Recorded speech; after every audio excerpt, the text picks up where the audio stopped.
Alhamdulillah, Alhamdulillahil Ghaniyil Hamid. Wa asyhadu an la ilaha illallah wahdahu la syarika lah, wa huwa ala kulli syai'in syahid. Wa asyhadu anna sayyidana Muhammadan abduhu wa rasuluh, al-mab'utsu bir-rahmati wal qawli sadid. Allahumma salli ala sayyidina Muhammad wa ala alihi wa sahbihi wa sallim tasliman katsira. Amma ba'd, fa ya ibadallah ittaqullaha haqqa tuqatih wa la tamutunna illa wa antum muslimun. Sidang Jumat yang dirahmati Allah, marilah kita bersyukur kehadirat ilahi di atas segala nikmat karunia-Nya. Mohonlah kepadanya agar memberkati usia kita, dikurniakan kesehatan untuk kita, agar dapat menjadi insan yang lebih bertakwa, insan yang terus mampu melaksanakan segala perintahnya dan meninggalkan segala tegahannya. Saudaraku, kurang dari beberapa hari lagi kita akan menyambut kehadiran bulan Ramadan, bulan keberkatan, ganjaran dan pengampunan, bulan yang bertujuan menyuburkan ketakwaan kita, membangkitkan semangat ibadah, serta menghidupkan semula keimanan yang mungkin pudar setelah setahun berlalu semenjak Ramadan yang lepas. Ini sesuai dengan firman Allah Subhanahu wa taala dalam surah Al-Baqarah ayat 183. Ba'da a'udzu billahi minasyaitonir rajim. Bismillahirrahmanirrahim.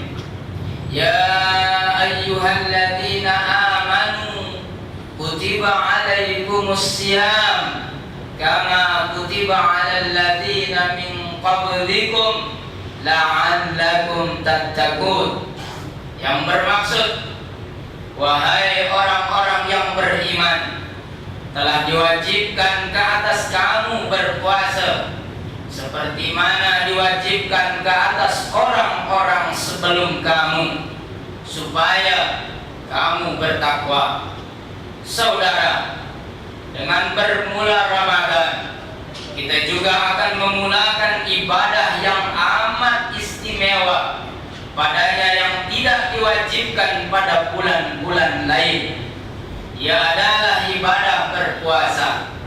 Sadarilah bahwa saat kita memulakan ibadah puasa, sesungguhnya Allah telah meletakkan kita pada kedudukan strategi untuk meninggikan martabat diri kita di sisinya. Orang yang berpuasa itu sedang berada dalam keadaan yang amat dikasihi Allah Subhanahu wa taala. Nabi sallallahu alaihi wasallam pernah bersabda, sesungguhnya bau mulut orang yang berpuasa itu lebih wangi di sisi Allah pada hari kiamat nanti daripada haruman kasturi. Hadis riwayat Imam Al-Bukhari. Hadis ini mengingatkan karena kesanggupan kita berusaha menahan diri daripada keselesaan dan kelezatan seharian karena Allah lah, maka kita amat didambakannya. Untuk itu juga orang yang berpuasa dijanjikan Nabi SAW di dalam sebuah hadisnya, sesungguhnya bagi orang yang berpuasa di saat beliau berbuka ada satu doa yang tidak akan ditolak. Hadis riwayat Al-Hakim dan At-Tabrani.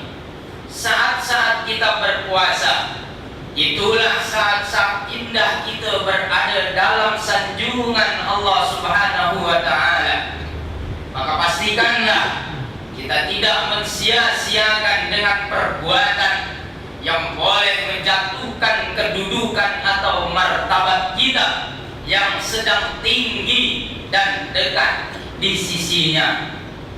Janganlah kita ini ketika berpuasa dan dalam keadaan ingin mendapatkan surga Allah Subhanahu wa Ta'ala, kita lakukan perkara yang boleh menyebabkan kita tersungkur di pintu surganya. Ramai di kalangan kita yang berpuasa namun tidak memerhatikan perkara yang nampaknya remeh tetapi memberi kesan yang amat dahsyat. Sebagai contoh, kita masih lagi membiarkan diri kita mengumpat, atau lebih teruk lagi, kita menyebarkan keburukan orang lain, tidak kiralah di media sosial, WhatsApp, ataupun sebagainya. Ingatlah saudara, Nabi SAW pernah bersabda dalam satu hadis yang diriwayatkan oleh Imam Muslim, tidak akan masuk surga orang yang banyak mengumpat.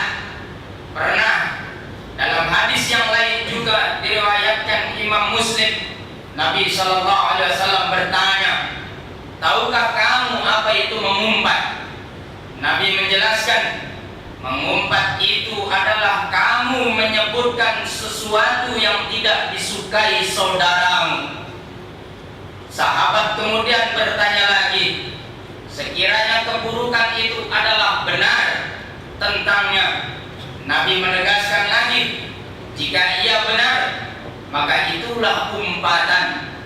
Dan sekiranya yang kamu sebarkan itu bukan sesuatu yang terbukti benar, maka itulah kebohongan yang amat besar. Oleh itu saudara, dengan tibanya Ramadan kali ini, basahkan lidah kita dengan zikir dan selawat.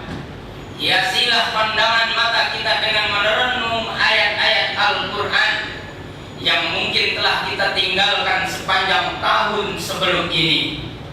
Pada malamnya pula, usahakanlah agar kita tidak meninggalkan sholat tarawih dan tahajud.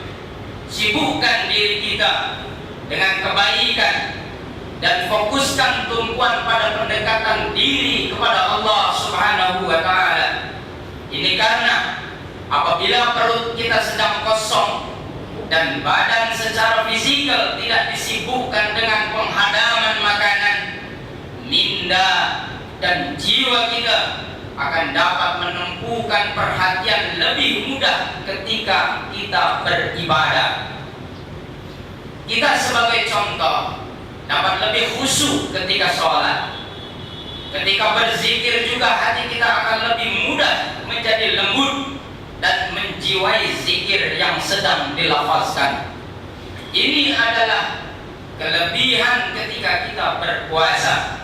Maka rebutlah dia, usaha mencari malam Lailatul Qadar dan pengampunan Allah Subhanahu wa Ta'ala bermula bukan hanya daripada 10 hari terakhir. Ia harus bermula dari awal Ramadan lagi. Yang kita pinta daripadanya adalah nikmat surga yang luar biasa. Yang kita mohon daripadanya adalah keampunan yang juga luar biasa bagi segala keterlanjuran kita yang semestinya tidak terhitung. Maka janganlah kita ini terlalu berkira dengan Allah sehingga kan kita ingin menunggu hanya 10 hari terakhir sahaja sebelum dia mendekatkan diri kita kepadanya.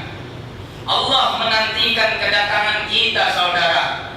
Allah inginkan agar kita meminta daripadanya agar dia dapat memakbulkan permohonan kita yang baik. Ingatlah firman-Nya dalam surah Al-Imran ayat 133 sehingga 134 yang bermaksud, dan segeralah kamu merebut keampunan dari Tuhan kamu, dan mendapat surga yang bidangnya seluas segala langit dan bumi, yang disediakan bagi orang-orang yang bertakwa, yaitu orang-orang yang mendermakan hartanya pada masa senang dan susah, dan orang-orang yang menahan kemarahannya, dan orang-orang yang memaafkan kesalahan orang. Dan ingatlah, Allah mengasihi orang-orang yang berbuat perkara-perkara yang baik. Saudara kaum muslimin rahimakumullah, sebelum kita melangkah masuk ke dalam bulan suci Ramadan ini, berusahalah untuk melapangkan dada kita, memaafkan kesilapan orang kepada kita. Mudah-mudahan berkat usaha kita memaafkan orang, Allah akan memaafkan kesilapan kita kepadanya. Sambunglah semula hubungan kekeluargaan yang mungkin terputus di antara kita dan keluarga dengan ketibaan Ramadan ini. Perkukuhkanlah hubungan kita dengan keluarga, jiran, dan juga teman. Mudah-mudahan berkat yang demikian Allah memperkukuhkan hubungan kita dengannya. Saudara, Ramadan bukan bulan bermalasan. Ia adalah bulan kesungguhan. Jika kita sanggup berpenat lelah demi kehidupan dunia yang sementara ini kan pula untuk kehidupan akhirat yang kekal abadi. Allah telah sajikan berbagai peluang mendapatkan amalan bonus dan ganjaran berlipat ganda dalam Ramadan ini. Maka rebutlah ia, saudara. Akhirnya kita berharap kita tidak termasuk dalam golongan mereka yang disebutkan di dalam hadis Nabi SAW, yaitu rugilah seseorang yang bulan Ramadan datang kepadanya kemudian pergi sebelum dia mendapat pengampunan. Hadis riwayat Imam At-Tirmizi. Semoga Allah menyampaikan kita pada Ramadan dan menjadikan kita orang yang meraih kebaikannya. Amin ya rabbal alamin. Barakallahu li wa lakum fil Qur'anil azim, wa nafa'ani wa iyyakum bima fihi minal ayati wat dzikril hakim, wa taqabbal minni wa minkum tilawatahu innahu huwas samiul alim. Aqulu qali hadza wa astaghfirullahal azim li wa lakum wa lisairil muslimina wal muslimat wal mu'minina wal mu'minat fastaghfiru wa ya fawzal mustaghfirina wa ya najatat